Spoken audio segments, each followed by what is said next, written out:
Paslon Wali Kota dan Wakil Wali Kota Bandar Lampung nomor urut 2, Eva Dedi, bakal memprioritaskan sistem zonasi untuk anak sekolah yang ada di kota setempat.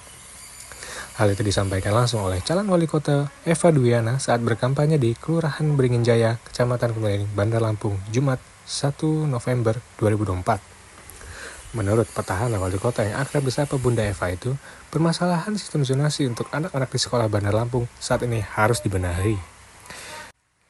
Menurutnya, sistem zonasi yang dilakukan di kabupaten dan kota itu harusnya khusus untuk daerahnya masing-masing. Jika begitu, semua bisa tercover dengan baik.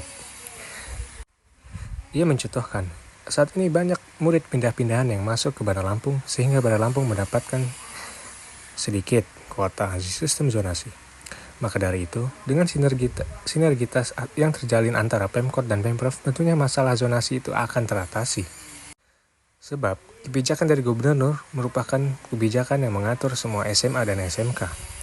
Kendati begitu, perlu sinergitas yang baik antara wali kota dan gubernur untuk memuluskan program tersebut. Maka dari itu, ia juga berharap agar paslon gubernur nomor urut 2 Mirza Jihan bisa menang dalam pertarungan pilkada nanti.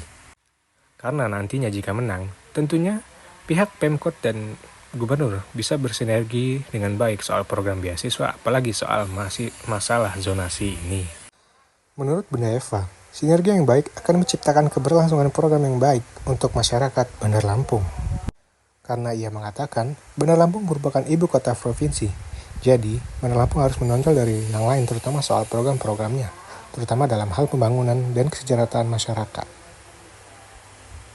Masalah zonasi ini harapan Bunda Eva, kalau misalnya kabupaten kota itu khusus di daerahnya masing-masing, insya Allah semua kabupaten kota bisa tercover.